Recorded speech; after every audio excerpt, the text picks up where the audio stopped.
Una luz de allá, apague un poco. Solo una vez.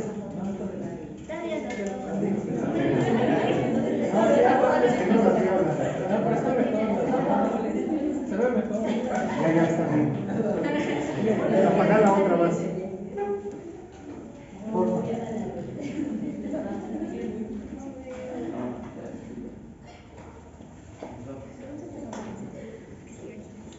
Bueno, entonces, a ver, el temario era un poquito diferente, pero porque van a llevar esto en la parte de patología también, ¿no?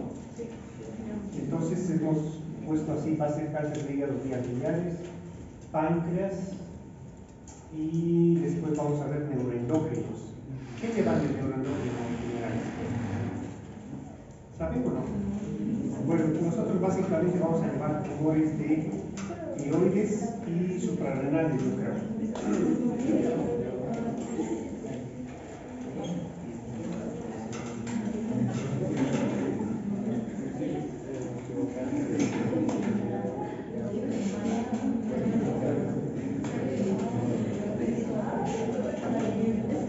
Bueno, pues entonces,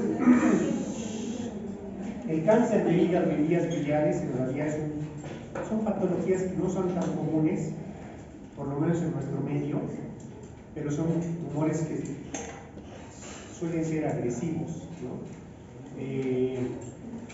Cuando nos encontramos con un cáncer de hígado, cáncer de vía biliar, en general hablamos de tumores agresivos, cuya respuesta al tratamiento no es muy buena, pero además el tratamiento quirúrgico también escapa de las manos casi las más de las veces, porque la gran mayoría de pacientes se encuentran en etapa avanzada. Pocos son los pacientes que se pueden operar, o si tienen tumores, pues suelen ser pequeños en pocas ocasiones. ¿Cuál es la enfermedad? ¿Cuál creen que es el cáncer hepático, o más bien el tumor hepático más común? ¿Cuál creen que sea? ¿Qué? Ya. ¿Alguien dice lo contrario u otra cosa? Porque está mal. Eso, metástasis. Las metástasis son los tumores más frecuentes en hígado.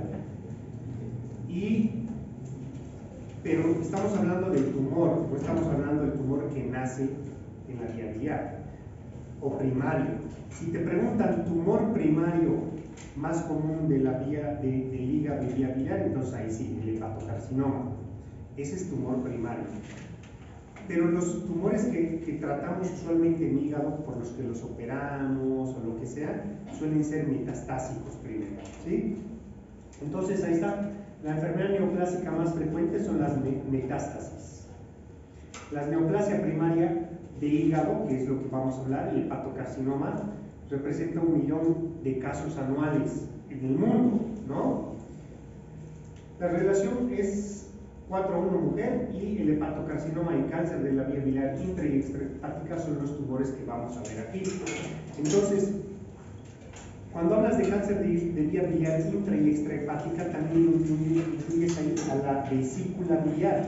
El cáncer de vesícula biliar también está incluido, y de hecho sería el más común de la vía biliar, es el más común, la vesícula biliar, ¿ya? El otro se llama, el cáncer que nace en la vía biliar, ¿cómo se llama? ¿Quién sabe? Colangiocarcinoma. Ese es más raro. Entonces, hablando del hepatocarcinoma, representa el 5 o 6% de todos los cánceres a nivel mundial, quinta, sexta causa más común de cáncer en el mundo, aunque la incidencia, dice, se relaciona con la epidemiología de factores de riesgo. En realidad, lo que pasa es que hay ciertas zonas que tienen más preponderancia a tener cáncer de la vía biliar, cáncer de vesícula biliar y hepatocarcinoma. Entonces depende mucho de eso. La sobrevida es baja, 6 meses, 20 meses. Entonces es la sobrevida más común de los pacientes. más del 80% están con enfermedad avanzada. Salud. 15 a 20% es potencialmente resecable. 50% recaídas a 2 años, más del 70% a los 5 años. Ese es el problema con esta patología. Que tú puedes tener un paciente que lo operas, pero es casi, mira, tiene un 50% de probabilidad de que su cáncer vuelva en los siguientes 2 años. Ese es el problema de estos cánceres. Por eso es que uno tiene que ser muy selectivo con las cirugías, porque puede ser fácil agarrar y quitar la mitad del hígado con un tumor de 10 centímetros y demás, pero la realidad es que a ese paciente no le estás haciendo gran cosa, no le estás dando gran beneficio. ¿Por qué? Porque al ser un tumor tan grande es casi seguro que su enfermedad va a volver muy pronto. Si los tumores pequeños vuelven, el 50% vuelven, entonces los tumores más grandes con más razón. Entonces esto es importante, la recaída. Esta es una lista, miren, está en el libro, es en el tratado que es el texto base. Tumores benignos, tumores malignos, entonces tumores hepáticos pueden ser muchísimos, pero los que nos interesan a nosotros son los malignos, ¿no? Cuando hablamos de la epidemiología a nivel mundial, en Bolivia, miren, ni siquiera el hepatocarcinoma y el colangiocarcinoma están dentro de este grupo de otros cánceres. Es decir, en realidad no hay una estadística bien definida porque son bajos, la incidencia es baja, pero también la estadística no es buena, ¿no? Es decir, la recolección de datos en nuestro medio no es buena. En cambio, vean la vesícula. La vesícula biliar sí es un cáncer que ya entra dentro del grupo de cánceres que pueden ser repartidos ahí en la estadística, porque la incidencia en Bolivia es bastante alta en relación a otros países. En Chile, Perú, Bolivia son países con alta incidencia. Cuando hablas de los factores de riesgo de cáncer hepático, lo más importante es eso: enfermedad crónica, hepatitis crónica por virus de la hepatitis B o C. Casi siempre, la mayoría tienen cirrosis también, obviamente cirrosis dependiente de estos.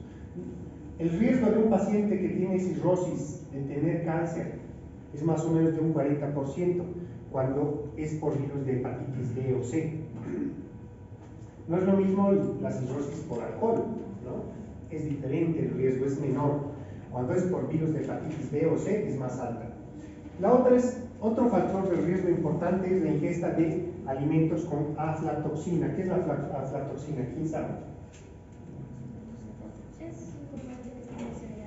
Eso. Es una toxina en realidad que deriva o es el producto de un hongo. Ese hongo se llama Aspergillus flavus.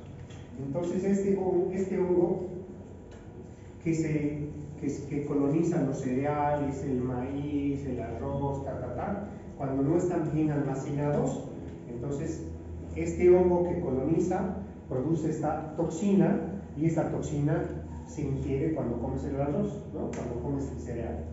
Entonces, países que tienen ingesta, por ejemplo, países asiáticos que tienen mucha ingesta de esto, de arroz mal almacenado y demás, entonces comen aflatoxina, y ese es un factor de riesgo para el cáncer.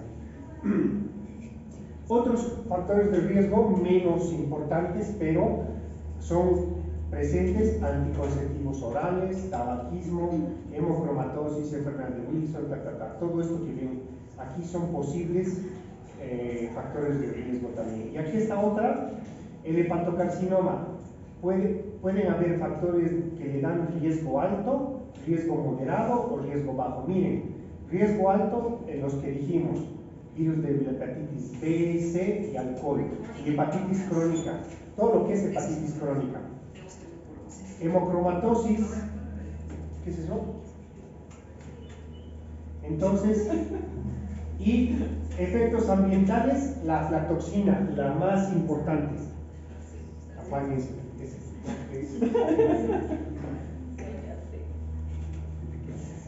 Entonces, estos son los riesgos importantes, ¿sí? Aquí está lo mismo, miren, el riesgo mayor es en pacientes con virus de la hepatitis B. Entonces, cuando hablas de la etiología será dependiente de esto. Fíjense, 60 a 80% de los hepatocarcinomas tienen cirrosis. 30 al 50% de hepatitis B con hepatocarcinoma no desarrollan cirrosis. Entonces, no todos los pacientes que tienen cáncer, hepatocarcinoma, tienen cirrosis. La mayoría lo tienen, no todos, un pequeño porcentaje no. La etiología ya dijimos, hepatitis, alcohol, hepatitis autoinmune crónica, cirrosis, todo eso, ¿no? Entonces, eso es lo más importante en esto. Ahora, ¿cuál es el cuadro clínico? ¿Con qué cuadro clínico te viene un paciente con hepatocarcinoma? Primero que nada, es difícil decir que el paciente va a tener hepatocarcinoma, no lo sabes. Pero si estás con un paciente que tiene cirrosis hepática secundaria a hepatitis, secundaria a alcohol, entonces ese paciente es obligatorio que lo vigiles, porque ese paciente tiene un riesgo alto de tener hepatocarcinoma. ¿Qué tiene un paciente con cirrosis? Puede tener ascitis, ¿no? Puede tener pérdida de peso, puede tener varias cosas que no son específicas y que hablan del problema de cirrosis. Pero si un paciente con cirrosis hepática empieza a bajar más de peso, empieza a desnutrirse, empieza a perder el apetito, es decir, empieza a deteriorarse, tú tienes que sospechar de la posibilidad de cáncer. Y lo primero que tienes que hacerle son imágenes. Las imágenes, una ecografía o una tomografía, te van a decir qué está pasando en él. ¿Qué son los nódulos de regeneración hepática? ¿Quién sabe? ¿Han visto hígados cirróticos alguna vez o no? ¿Se han hecho ecografía alguna vez para ver si es cirrótico o no su hígado? ¿Y qué tal está? ¿Bien? Mínimo esteatosis ya tiene, seguro, ¿no? Mínimo esteatosis ya tiene, ¿no? Bueno, es muy común, la gran mayoría de pacientes que operamos tienen esteatosis. Y bueno, pues a ver, cirrosis hepática, la cirrosis se caracteriza porque hay fibrosis, hay nódulos. Vean alguna vez una imagen de cirrosis en el internet, es un hígado lleno de bolas, ¿no? Lleno de bolitas. Entonces, por eso se dice cirrosis micronodular o macronodular, dependiendo de si son nódulos grandes o no. Entonces, esos nódulos de regeneración hepática, que son esas bolas, esos nódulos pueden convertirse a cáncer. Entonces, si hay un nódulo dominante en ese grupo de nódulos que ves, un nódulo vascularizado y demás, puede ser cáncer, ¿sí? Entonces, ahora los síntomas en realidad aparecen en un paciente que ya tiene enfermedad avanzada. Casi nunca vas a tener un paciente, más aún si no tiene cirrosis, no vas a tener síntomas. Por ejemplo, hace no mucho, creo que casi 2 años ya, operamos a un paciente estudiante de ingeniería, joven, como ustedes, y él llegó por dolor abdominal agudo y le dieron líquido en el abdomen. Entonces en la ecografía rápidamente vieron líquido y se metieron por la laparoscopía para ver qué era, y resulta de que el hígado estaba sangrando. Entonces abrieron y vieron que estaba sangrando un tumor que estaba en el lóbulo hepático izquierdo, y entonces querían ellos nada más empaquetar, pero ahí dijeron, mejor le hablamos al oncólogo. Ya ahí me hablaron, era de noche, yo fui y hicimos lobectomía izquierda, le quitamos el lóbulo hepático izquierdo porque era un tumor, y entonces mejor volarlo, porque era factible el hacerlo. Si hubiera sido un paciente cirrótico mayor con cirrosis, seguramente no me hubiera animado a hacer eso, porque es alta la probabilidad de que le hubiera ido muy mal al paciente. En cambio, este era un paciente joven que todo su hígado lo tenía sano y lo único que tenía extra era un tumor que sangró. Pero no era un tumor chiquito, lamentablemente, era un tumor grande. tenía más de 5 centímetros. ¿Y qué síntomas tuvo él? Nunca tuvo síntomas. Entonces, hasta que el tumor sangró, por mala suerte, o por buena suerte, como quieras verlo, porque eso hizo que lo detectáramos, ¿no? Entonces, si no, probablemente hubiera seguido creciendo y la historia hubiera sido diferente. Bueno, pues ese paciente sigue vivo, pero ha pasado lo que la historia natural de la enfermedad nos muestra.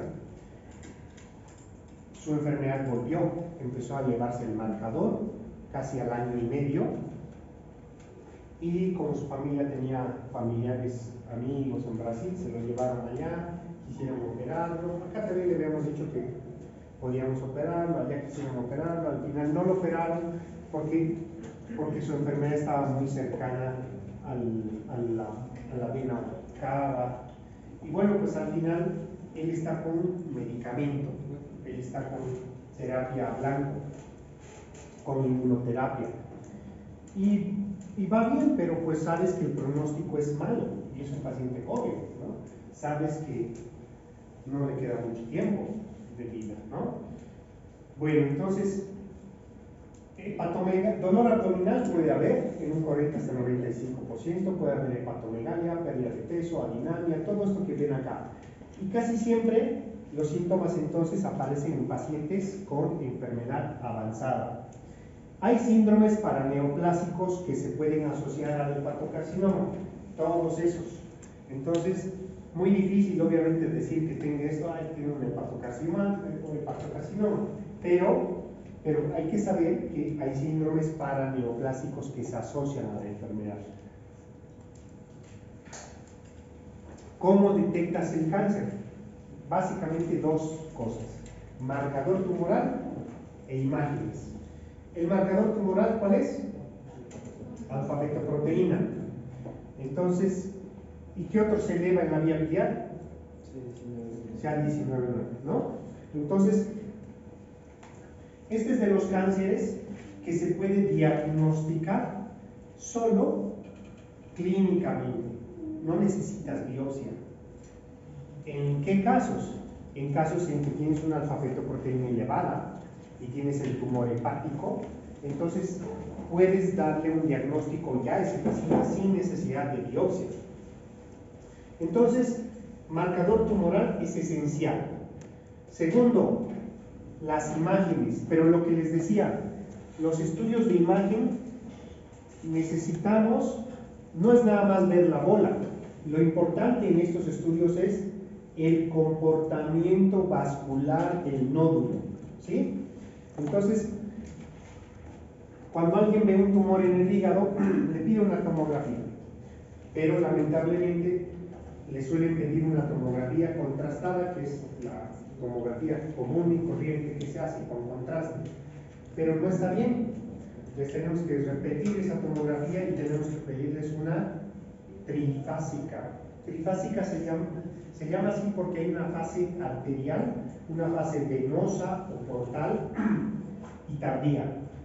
3 fases. ¿Cuál es la diferencia entre una tomografía normal y una trifásica? Se toman muchas más imágenes y se pone mucho más contraste. Entonces, primero le sacan imágenes cuando el contraste está en las arterias. Por eso se llama trifásica, fase arterial. Luego, otras imágenes cuando están en la vena y otras imágenes cuando están en la vena corta, el contraste. Entonces, esa es la diferencia. ¿Y por qué es importante? Porque un nódulo, cualquiera, se puede ver ahí sólido y demás, pero cuando es maligno, cuando es un hepatocarcinoma, tiene la característica de que en la fase arterial está bien pintada, ¿no? Está bien ¿cómo se llama? Hiperintensa, ¿sí? O intensa, ¿no? En la ecografía se llama hiperecogenicidad, ¿no? En la tomografía hay aumento de la densidad.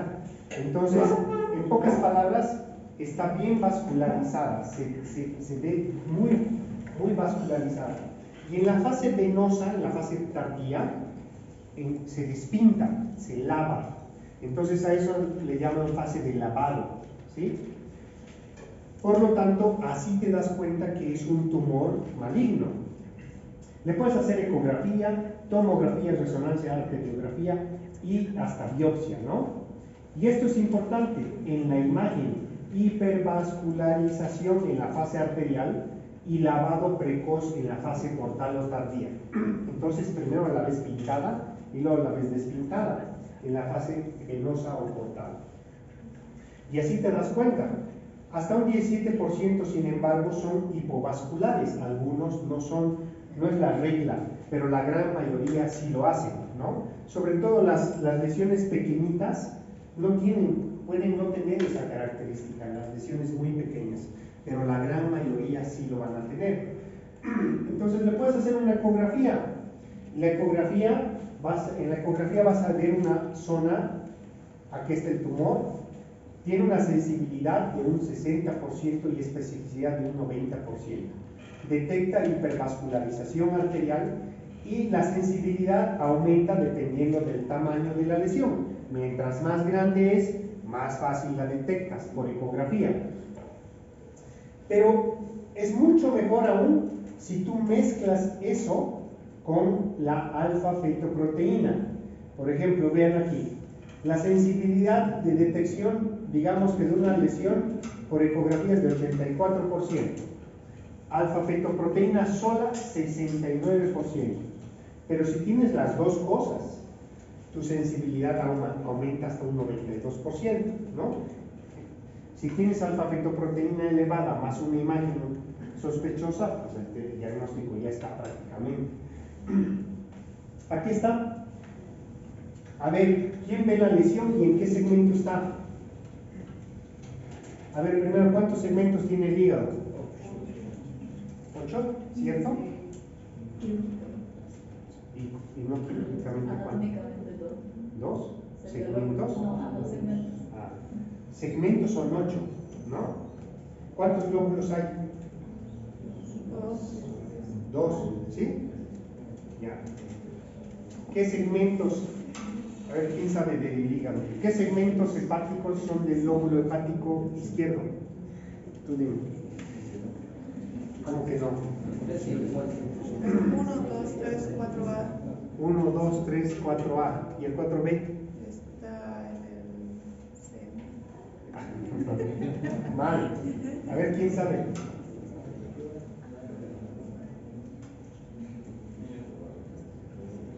¿Nada? ¿Este qué segmento es? Qué mal. ¿Este qué segmento es? ¿Dónde está la lesión? ¿Quién la ve? ¿Dónde es el tumor?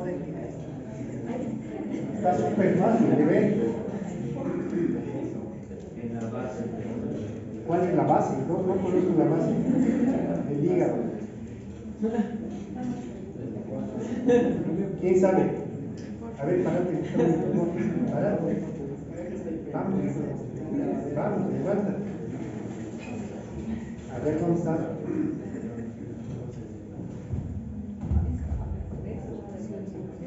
No, sí está acá. Ya, ese es un tumor. ¿El otro? ¿Dónde está? ¿Quién lo ve? Vamos, a ver, mostrame. Ya, bueno, pues mira, este que me mostraste aquí se llama vena cava. No es tumor.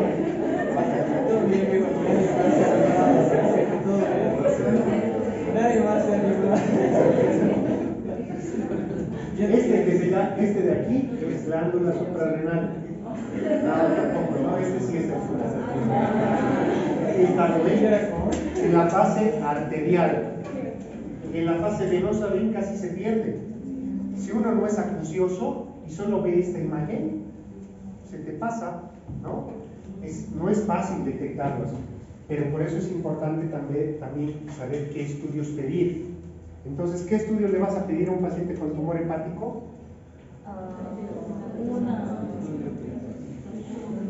¿Podemos pedir a la No, ¿qué estudio de imagen?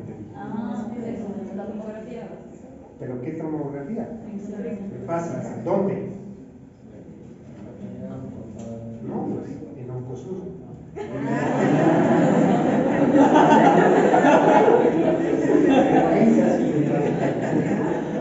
Haciendo promoción. Claro. No, es el mejor tomógrafo de Cochabamba, ahorita está ahí.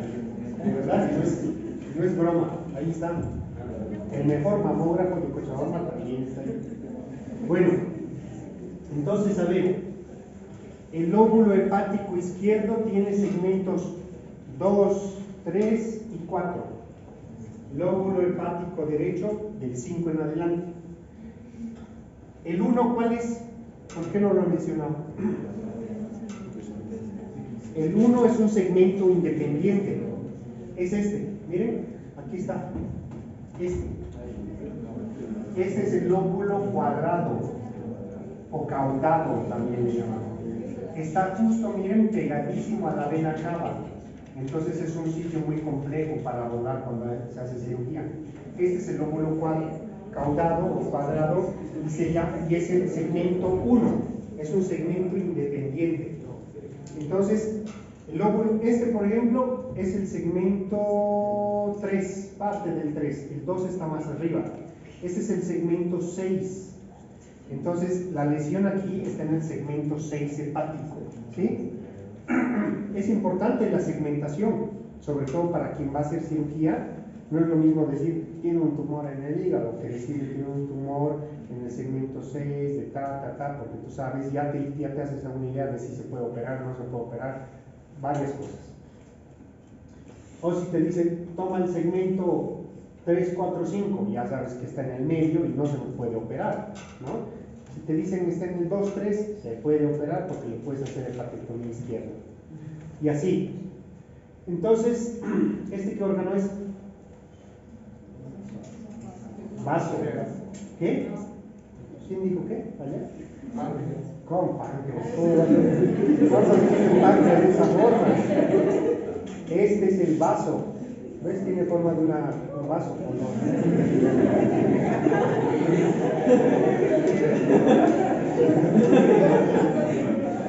Entonces este es el vaso. ¿Esta qué arteria será lógicamente? Esplénica. ¿De dónde viene? ¿De dónde? Tronco celíaco, que tiene 3 arterias. ¿Cuáles son? Gástrica izquierda o coronaria estomática, hepática y esplénica, ¿no? Entonces aquí fíjense, esta es la arteria esplénica que está viniendo de la cola del páncreas. Esta sí es el páncreas, pero solo es la cola. Este es el estómago, ¿ven? Es un globito. Este es el estómago, este de aquí es el colon. Este de aquí es el tronco celíaco, miren, el tronco celíaco está dando la gástrica, está dando la esplénica y está dando la hepática, ¿lo ven? Ese es el tronco celíaco. Y entonces, ya saben cómo se detecta una lesión en una tomografía. La sensibilidad siempre va a ser mayor mientras más grande es la lesión. Mientras más grande, miren, más de 2 centímetros, 92 a 100% de sensibilidad en una tomografía trifásica, ¿no? En cambio, en una tomografía común y corriente, no. En una tomografía hecha en Medimar, en alguno de los lugares, no. Nódulos displásicos, bueno, esto no importa. Aquí está. ¿Qué más le puedes pedir? Le puedes pedir una resonancia. La resonancia magnética también es un buen estudio, pero es muy caro. En nuestro medio es mucho más barato hacerle una buena tomografía. Miren la lesión. En esta fase ni se ve. ¿Ven? Tumor, yo no veo. Pero en esta otra sí, y en esta es mucho mejor, ¿no? Y en esta ven algo, nada. Entonces también es importante saber, en T2 es una lesión hiperintensa. La tomografía tiene diferentes, la resonancia también tiene diferentes fases, T1, T2, y de ahí lo importante que sepas interpretar. La resonancia magnética es más compleja de interpretar, pero fíjense, el principio es el mismo. En una de sus fases es muy intensa. Es un estudio dinámico, es hipervascular en la fase arterial y la sensibilidad, miren, también es alta. ¿Y depende de qué? Del tamaño del tumor, ¿no? Mientras más grande, más fácil de diagnosticar. Entonces, los signos radiológicos más importantes en un hepatocarcinoma, ahí están. Es un tumor de más de 1.5 centímetros, entonces más riesgo de que sea una lesión maligna. Es una lesión redondeada oval, más riesgo. Hipervascular de la cápsula, también. Hipervascularización en la fase arterial, lavado del contraste en fase portal y tardía, hiperintenso en T2 en la resonancia y una lesión. Entonces, todas esas son signos radiológicos más frecuentes o más indicativos de un hepatocarcinoma. ¿Hasta qué hora tenemos clase? 7:30, ¿no? Bueno, vamos a apurar. Las lesiones de menos de 1 centímetro, en cambio, suelen necesitar seguimiento porque no son tan características. Entonces, hay una asociación americana de enfermedades del hígado, es esta, AASLD, y esta te da, por ejemplo, estas recomendaciones para diagnosticar un hepatocarcinoma, ¿no? Masa hepática dentro de un hígado cirrótico, cáncer, casi seguro. Si la masa mide más de 2 centímetros y el alfa-feto es alta, cáncer. Y esto es importante, la alfa-fetoproteína. Hay libros o literatura que te habla de 400 el valor, pero según esta asociación de enfermedades hepáticas, más de 200. Entonces, el diagnóstico, un tumor en hígado y alfa-fetoproteína mayor a 200, hepatocarcinoma. ¿Sí? No necesitas hacer biopsias. Entonces, lesiones de 1 a 2 centímetros, biopsia guiada. ¿Por qué? Porque son muy chiquitas y obviamente si su marcador, si tienes un tumor en el hígado, hiperintenso, pero tienes marcador de 50, es anormal. Creo que el marcador es ¿hasta cuánto? ¿20? Bueno, depende mucho del laboratorio, pero está en 50, es mayor a lo normal. No puedes decir que es un hepatocarcinoma, no te queda de otra que biopsiar, ¿sí? En cambio, si es más de 200, es un hepatocarcinoma, no necesitas biopsiar. Entonces, el diagnóstico ya sabemos. ¿Qué hacemos frente a un paciente cirrótico con un nódulo? Si es un nódulo pequeño, tenemos que pedirle un TAC o resonancia y, dependiendo del caso, biopsiar, ¿no? Nódulos pequeñitos pueden ser reevaluados en varios meses, más aún si su alfa-fetoproteína está normal. Pacientes con imágenes estables después de 18 meses, puedes hacerle estudios cada 6 o 12 meses. La biopsia, ¿en qué casos no es necesaria entonces? Mayor a 200 y tienes una imagen sospechosa, ¿no? Si no, le puedes hacer biopsia. Una BAF es una punción, no es lo ideal. Lo ideal es esto, con aguja de corte, porque la aguja de corte saca tejido, o también se llama trucut, ¿no? Aguja de trucut, saca tejidos. En cambio, la BAF saca células, no es lo mismo. Es mejor siempre tener tejido. Entonces, marcadores, hay varios, fíjense, pero el más importante, ¿cuál es? El alfa-feto, mayor a 200. Seguimiento radiológico, miren aquí, rápido. Si tienes un hígado cirrótico con un nódulo dominante, le tienes que hacer una TAC trifásica. La TAC trifásica, si es negativa, entonces la vas a repetir porque no es nada sospechoso. Pero si es positiva y es un tumor de más de 2 centímetros, es casi seguro cáncer. Si es menos de 2 centímetros, lo puedes vigilar en unos meses. Hay varias clasificaciones que son en realidad clasificaciones pronósticas del cáncer hepático. Hay varias. AJCC, TMN, todos estos. Pero ¿cuál es la más importante? Esta, la de Barcelona Clinic, es la más importante, porque es práctica y porque te dice rápidamente qué tipo de tratamiento le vas a dar a este paciente. ¿Qué es la clasificación de Child-Pugh? ¿Qué es? Es una clasificación pronóstica ¿de qué? Pero pronóstica, ¿para qué pacientes? ¿Para qué paciente? ¿En qué paciente usas Child-Pugh? Cirróticos. Eso, para la cirrosis, ¿no? También es muy importante en el cáncer, pero básicamente eso se lo tienen que saber. Miren la sobrevida, grado A. ¿Por qué es importante? Porque los pacientes con Child-Pugh A son los pacientes ideales para operar o para hacerles un tratamiento. Máximo B, pero en general A, ¿sí? Yo, por ejemplo, meterme a operar un B, lo dudaría mucho, porque tiene alto riesgo de que vaya mal. En cambio, una, ese es el indicado. Ese es el indicado. Entonces, hay varias clasificaciones, pero la más importante es esta, la de Barcelona. Y básicamente divide al tumor en etapa A, B, C y D. La única etapa quirúrgica o potencialmente quirúrgica es esta, la A. ¿Sí? Eso es importante. Fíjense, la A más avanzada es A4, son por lo menos 3 tumores, o menos de 3 o menos tumores, pero no deben ser de más de 3 centímetros. Es lo máximo que puede haber. Más allá de eso, ya no le puedes hacer nada al paciente. Pero además tienen que estar en un segmento determinado si lo vas a operar. Y si no, serían candidatos para trasplante hepático. ¿Sí? Entonces, aquí está más o menos lo que haces. Estadio A, le puedes hacer un tratamiento radical al paciente.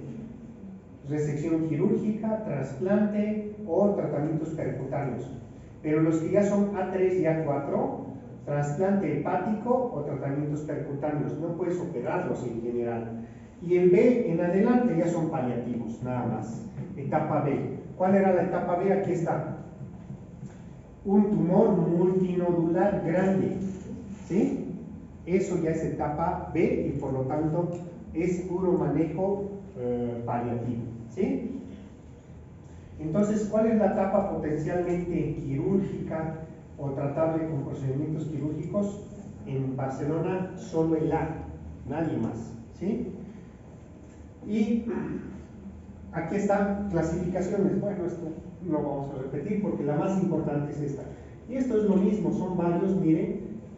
Hepatocarcinoma, un tumor aislado. ¿Ves que es Child A, Child B, Child C? ¿Ves si es potencialmente quirúrgico? Si es, entonces lo operas. Pero si tiene un tumor, fíjense, no es quirúrgico porque los tumores son grandes. Más de 5 centímetros, menos de 5 centímetros, decides qué hacerle. Fíjense, a ver acá. Sí, básicamente esto.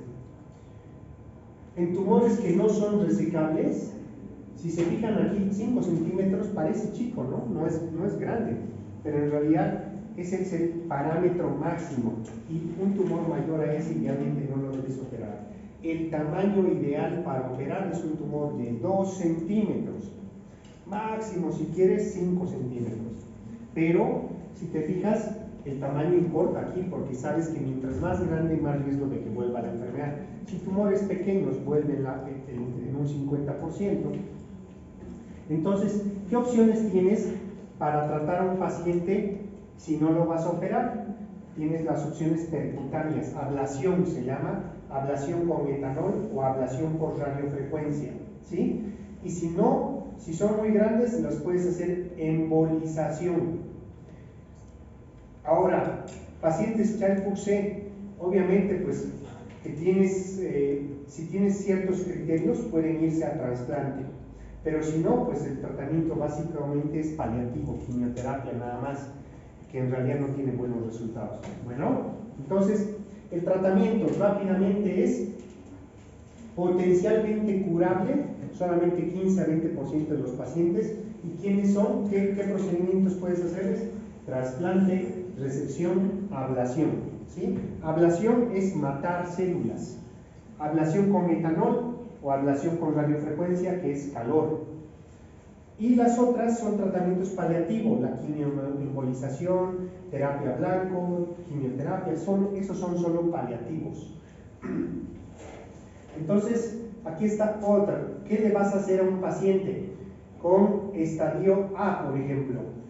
Que tenga Child-Pugh A o B, porque si es C ya no, nada. A o B, Entonces, más bien, perdón, esta es la sobrevida. ¿Cuánto sobreviven los pacientes? Miren, la sobrevida incluso en una no es alta, ¿no? Entonces, el problema de estos tumores es ese, que la sobrevida, el pronóstico nunca es bueno. Ahora, etapas tempranas, lo ideal es la cirugía, ¿sí? Este, por ejemplo, miren, es una hepatectomía derecha. Fíjense aquí, este es el lóbulo hepático izquierdo, y este, ¿qué será? Esta línea, ¿qué es? ¿Quién sabe? Hay un ligamento ahí que se llama ya, redondo también se llama. Entonces, este ligamento, fíjense, divide, hay gente que piensa, este es el izquierdo y este es el derecho. Bueno, en realidad, funcionalmente, todo esto es el izquierdo.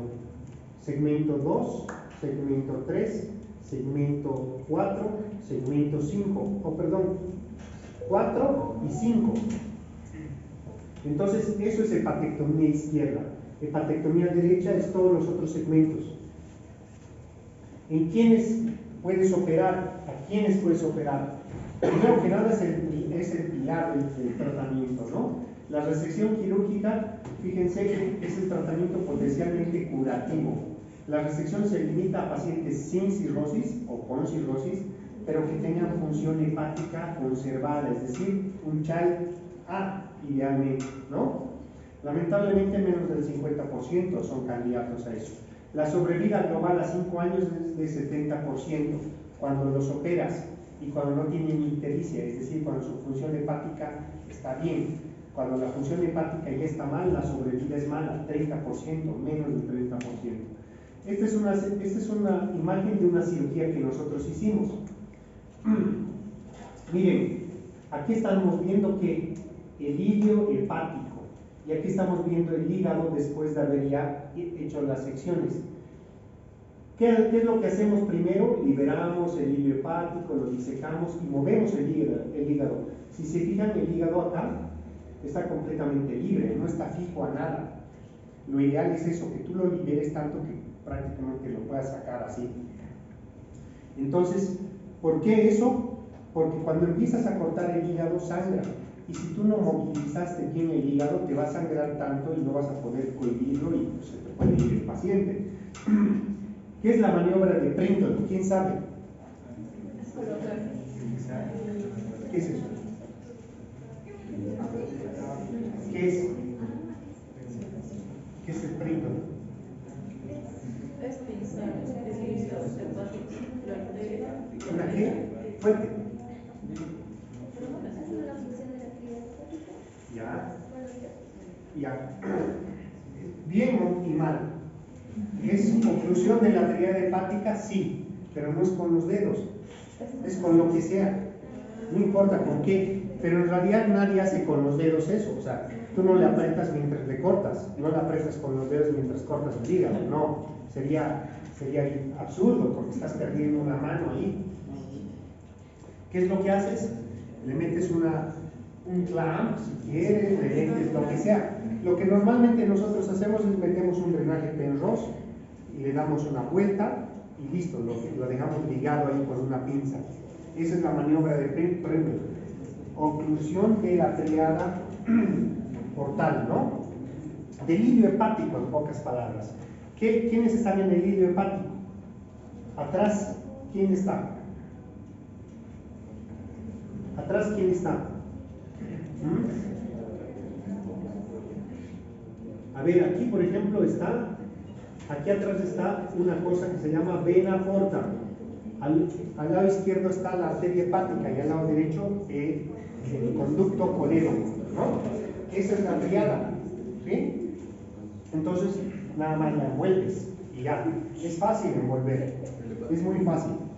Entonces, aquí lo que hicimos, por ejemplo, si se fijan, no estamos haciendo una maniobra de Prenton, no es necesaria. Si haces las disecciones y si cortas los vasos, todo lo que tienes que hacer anatómico, no necesitas hacer eso. Miren, aquí lo primero que hicimos fue separar la arteria hepática. Ya la ligamos y aquí la vamos a cortar. Y después, detrás de esta, está la vena porta. La vena porta se divide en izquierda y derecha, entonces ligamos la vena porta derecha. Y una vez que hacemos eso, miren lo que pasa. ¿Ven el hígado de diferentes colores? Este es el hígado derecho que ya está marcado porque quitamos su vascularidad. Entonces cortarlo es más fácil porque te sangra menos. Y aquí prácticamente te dice corte aquí, ¿ven? Entonces ya sabes dónde cortar. Y aquí están los segmentos.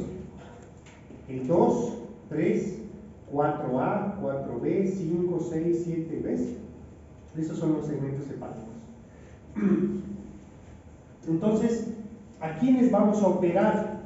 Pacientes Charcot, menos de 5 centímetros y que tengan ausencia de hipertensión portal, bilirrubinas normales, tasas de eliminación de verde endocianina menos de 15 minutos, menos de 20%. Eso no se hace aquí. Es una admisión especial que haz de cuenta que la pones, se le inyectas al paciente y cuando se limpia a los 15 minutos el verde endocianina ya está en menos del 20%, entonces significa que el hígado funciona bien y va a aguantar una cirugía como esa, una hepatectomía derecha o izquierda. Si la función es mala, pues no, le va a ir mal. Le quitas el hígado, la cirugía puede salir muy bonita, pero a las pocas horas empieza a fallar el hígado, empiezan a elevarse las transaminasas y el paciente se muere. Cuando hacen falla hepática en el postoperatorio, no sale, falla el hígado y se muere. Entonces, la tasa de eliminación es esa. Lo ideal para una resección son tumores únicos, bien delimitados, periféricos y de menos de 5 centímetros. Eso es algo muy importante. Entonces, principales factores pronósticos de recurrencia: invasión a la vena porta, múltiples lesiones, pobre grado de diferenciación, esos van a volver casi seguros. La tasa de recurrencia va del 36 al 78%. Bueno, pues otro. Trasplante hepático es otra cosa que le puedes ofrecer al paciente. Y fíjense, la sobrevida antes era muy mala. A 5 años solo el 18% vivía. Pero con el tiempo, eso era ¿por qué? Porque operaban a todos, tumores grandes, tumores chiquitos, Entonces les iba mal. Empezaron a ser más selectivos y en Milán, Mazzaferro, que este es un cirujano, puso como opciones estas: lesión única, menos de 5 centímetros, o 3 lesiones máximo, menos de 3 centímetros las lesiones, sin invasión vascular, ganglionar o extrahepática. A este paciente le va mejor, tiene una sobrevida de 75%, mucho mejor, ¿no? Por eso es ser selectivo, es importante en este tipo de pacientes, no es operar a cualquiera. Entonces, beneficios del trasplante ya están, miren la sobrevida, dependiendo de los centros que han operado, 70%, 49%, bueno, pues ya está. La ablación, les dije que ablación era radiofrecuencia y etanol, alcohol, al 90 o 95%, ¿sí? Le inyectas o lo quemas, aquí está. Entonces, ¿en quiénes puedes hacer eso? Sin duda va a ser inferior a la resección, no es lo mismo resecar y hacer trasplante que hacer ablación, no es lo mismo. Las tasas de respuesta, miren, y esto es interesante porque pueden haber tasas de respuesta muy buenas. Las tasas de respuesta son tan buenas que lo que pasa es que se mueren las células ahí con esos y entonces les das una buena sobrevida a los pacientes. Voy a checar mi salida y entrada, ¿ya?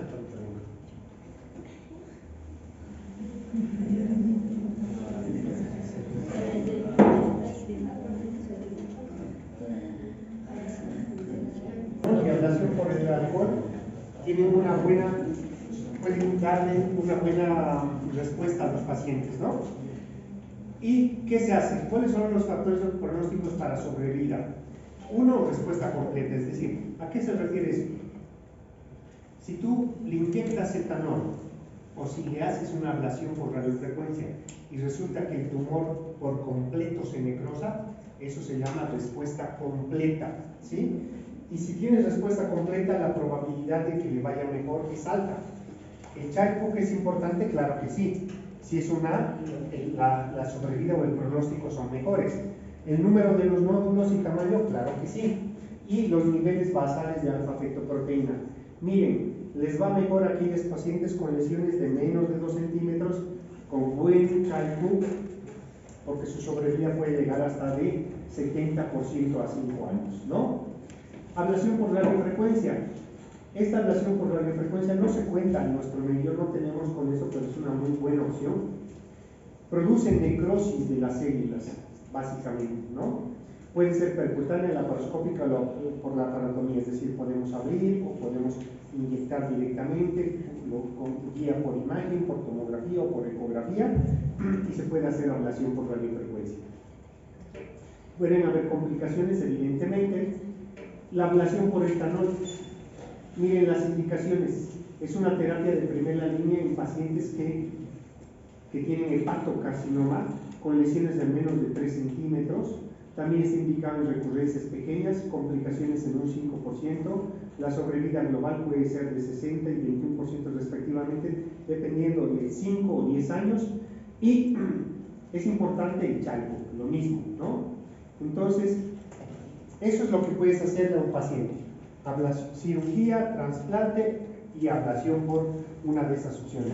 En etapas tempranas. Etapas avanzadas, no puedes. Vas a ir a quimioembolizar. La quimioembolización no es lo mismo quimioembolización que embolización. La quimioembolización es mandarle medicamento quimioterapéutico, por ejemplo la doxorubicina. En cambio, la embolización puedes utilizar CODIS, puedes utilizar Gelfan, puedes utilizar diferentes sustancias que tapan el vaso y lo que hacen es evitar que le llegue la sangre al tumor y pueden necrosarse, ¿sí? En cambio, la quimioembolización le estás mandando, además de eso, quimioterapia directamente al tumor, ¿sí? Es un tratamiento paliativo, recomendado entonces en pacientes con tumores multifocales o grandes en etapas intermedias o en adelante, ¿sí? Candidatos, tiene que tener también función hepática adecuada. Lamentablemente, aquel que tiene función hepática mala, pues no es candidato en general a nada que lo podamos hacer. Los agentes quimioembolizantes, miren, esponjas de gelatina, polivinil, microesferas de almidón, son varios. O le puedes dar quimio, doxorubicina, cisplatino, mitomicina, ¿sí? Esas cosas. Entonces, esas son las opciones que tienes en estos pacientes. Y fíjense, es para pacientes no resecables, pacientes no quirúrgicos. ¿La quimioterapia sistémica es otra opción? Sí, pero es la última opción que tienes.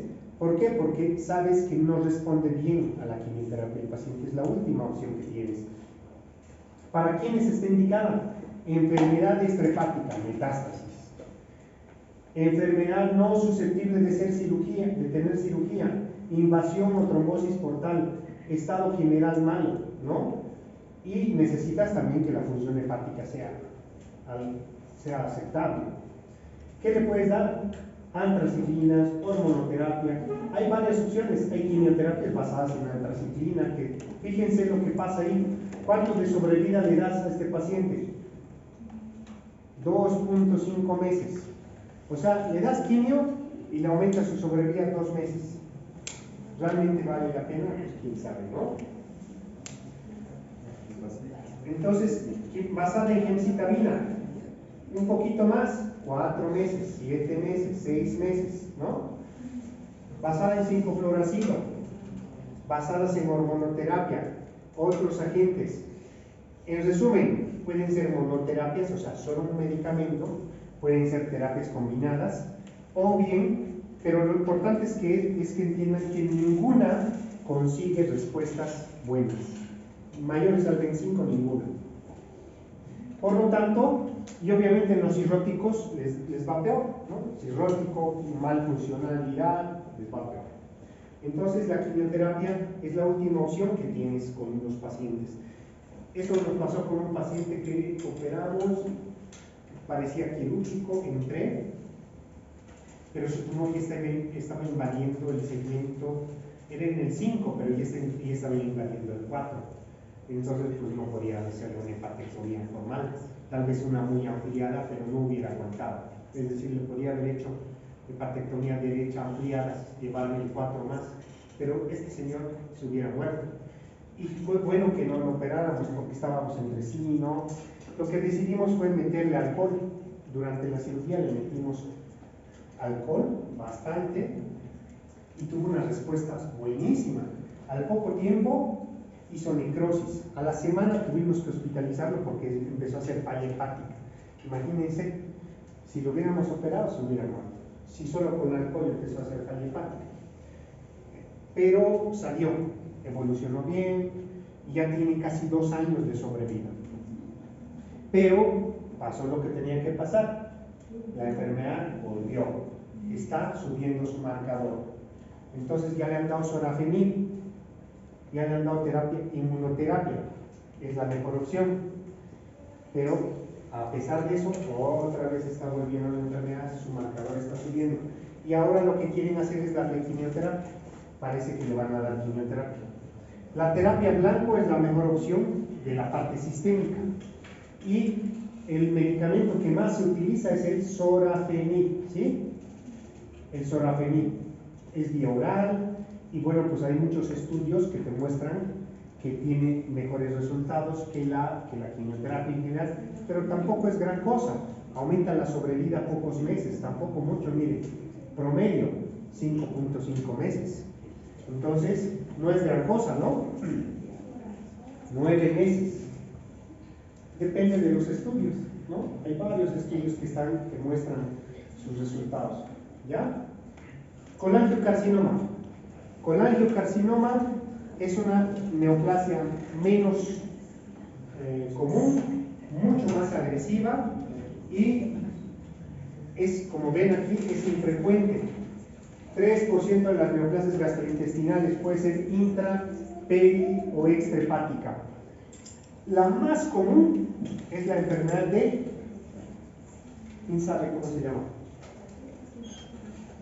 Tumor de Klatskin. ¿Por qué? Por este cirujano, Gerard Klatskin.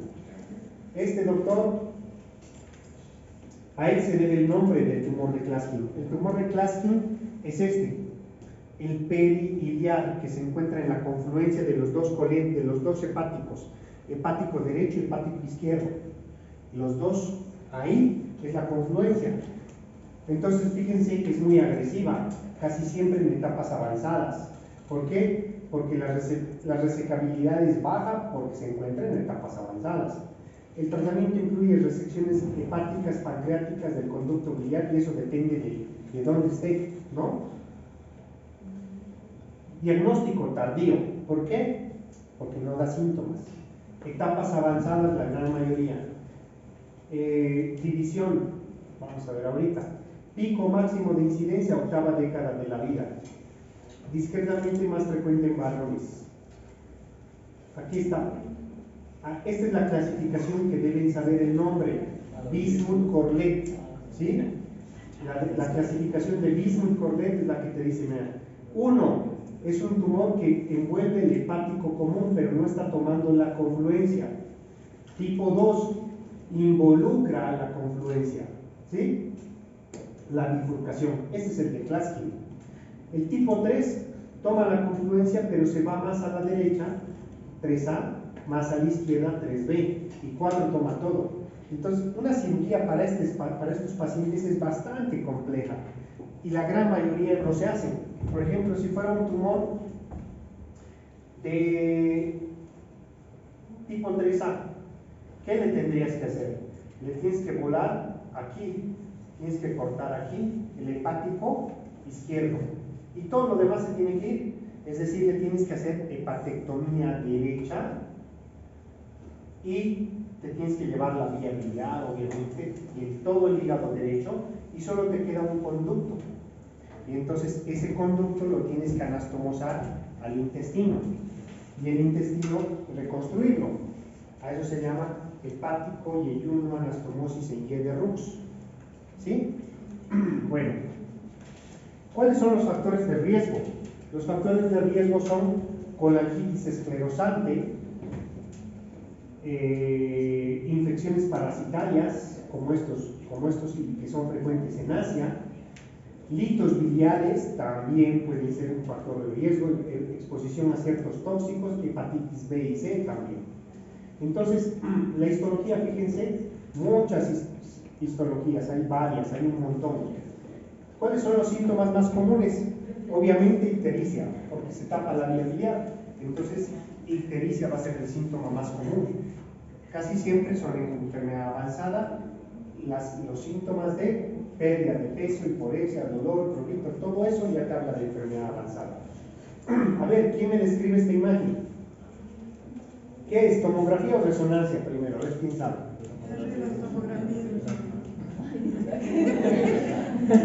Ahí dice, ¿no? Pero esta de aquí es resonancia, ¿no? A ver, ¿qué hay ahí? ¿Quién me dice? Tú dime qué ves en esa imagen, aquí, en la tomografía.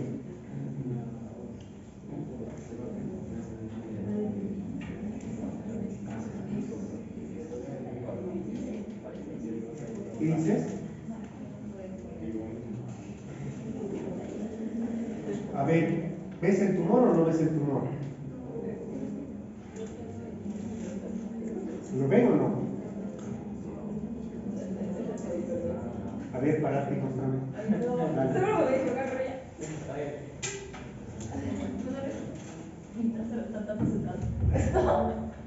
A ver. ¿Qué es eso? No sé, pero tal vez. ¿Qué es eso? A ver, ¿quién me dice? Es una vena. Una vena. ¿Qué vena está ahí? Es el aire del estómago. Es el aire. Eso es el estómago. Miren, a ver, este es el hígado. ¿Sí? Y al lado del hígado y debajo, ¿qué está? Estómago. ¿Por qué se ve así negro? Es aire, ¿no? Aire, el aire se ve negro. Claro, todos saben ahora, ¿no? Parece. Todos le dicen, no.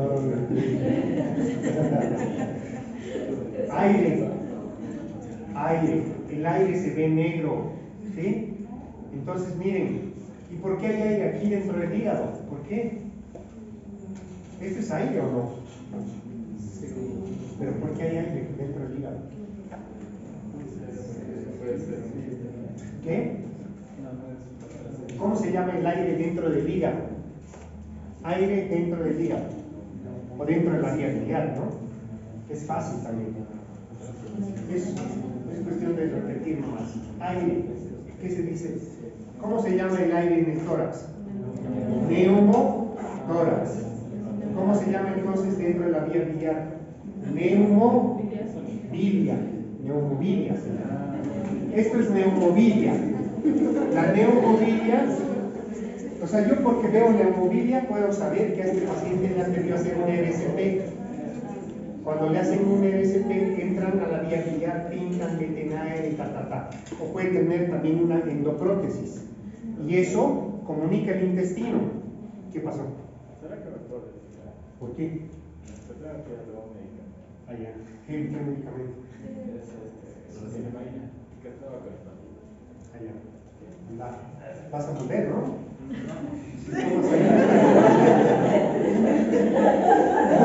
Es una excusa, ¿verdad?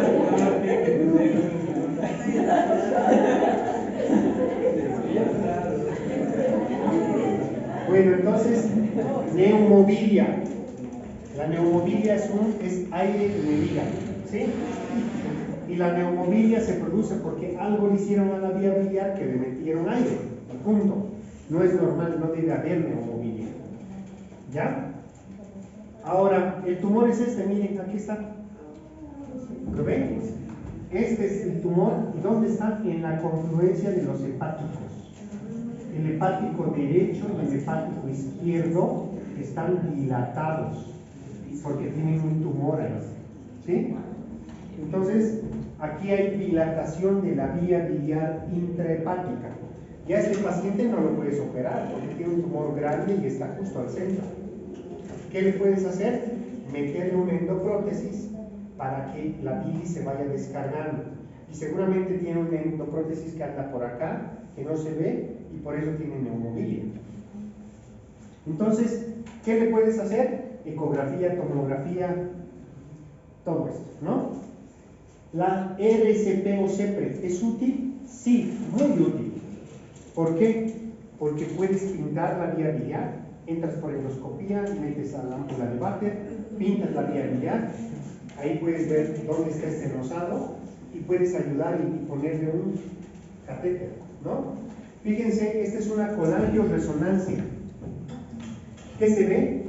La vía biliar izquierda, derecha, estas dos están dilatadas, bajan, la vía biliar común dilatadísima y amputada, ¿no? Entonces está seccionada aquí. ¿Por qué? Porque hay un tumor. Ese tumor entonces está ahí y sería un bismuth, ¿qué? 1, 2, 3, ¿qué? ¿Bismuth qué? ¿Qué bismuth? Uno, pues. Uno, si está clarito, miren, en el 1, la vía biliar es arriba y abajo están libres, la amputación es abajo de la confluencia. Entonces aquí está así, está abajo de la confluencia, ¿no? Entonces, a ese que está abajo de la confluencia, que está cerquita del páncreas, ¿qué le voy a hacer? Whipple. ¿Qué es el Whipple? Nombre de la cirugía. Whipple es el nombre del video, y así se llama, Whipple, le dicen todos. ¿Pero qué es la cirugía? ¿Qué es?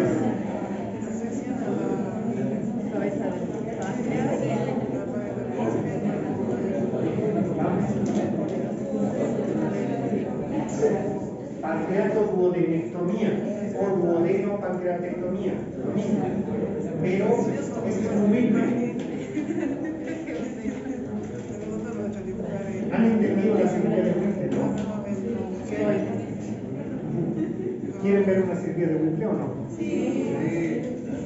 Vayan pues a ver las cirugías aplicadas. Acabo de hacer el miércoles un Whipple, pero además fue laparoscópico. O sea, nadie hace en Bolivia laparoscópico. ¿En serio? No te rías.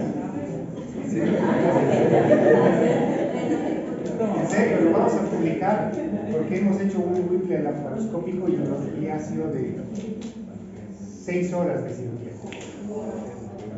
que está más o menos en el mundo, más o menos tardan así la gente que lo hace, pero los más capos tardan 4 horas y media. Para hacer nuestra segunda está bien porque ya vamos 2. La primera me tardé 10 horas, pero es que además operé con residentes. Esta vez operé con cirujanos también, con colegas que saben, ¿no? Bueno, entonces marcadores tumorales. ¿Cuál va a ser el marcador tumoral? CA19-9 es el ideal, ¿sí? Pronóstico depende del margen, del involucro ganglionar, es decir, bueno, pues tiene la sobrevida, no es mala, no es buena para nada, ¿no? Es de 15-14% cuando hay ganglios positivos, o sea, muy mala la sobrevida, ¿no? Por eso la mayoría prefiere no operar, porque igual es mala de los pacientes. Este es el TNM. El tratamiento va a ser cirugía, es lo ideal. Si no puedes operarlo, ya no tiene opción. La cirugía es lo ideal. ¿Y en qué casos no puedes operar? Irresecable, porque es un tumor irresecable. No se puede operar. Involucro de la vena porta, involucro de la arteria hepática, involucro de la división secundaria de la vía biliar, metástasis, afección ganglionar o hepato duodenal. Todos esos casos hacen que sea un tumor no resecable, no se puede operar. El objetivo es siempre un R0. ¿Qué es R0? En el anterior examen creo que salió algo así, ¿o no? R0. ¿Qué es R0? ¿Qué es R0, R1 y R2? R0 es no hay residual tumoral. R1 es hay residual microscópico. R2 hay residual macroscópico. Es decir, en el R0 el patólogo revisa y los bordes están libres de tumor. En el R1 el patólogo revisa y hay tumor en el borde, pero yo no lo veía, no lo tocaba ni lo veía. Es residual microscópico. Pero el R2 es obvio que deje tumor, yo mismo sé que deje tumor, ¿sí? Eso es R2. ¿Qué es lo mejor? R0 siempre, ¿no? Entonces, ¿qué le vas a hacer? Puedes drenar la vía biliar cuando ya no tienes otra cosa que hacer. La gran mayoría requieren hemihepatectomías, hepatectomías ampliadas,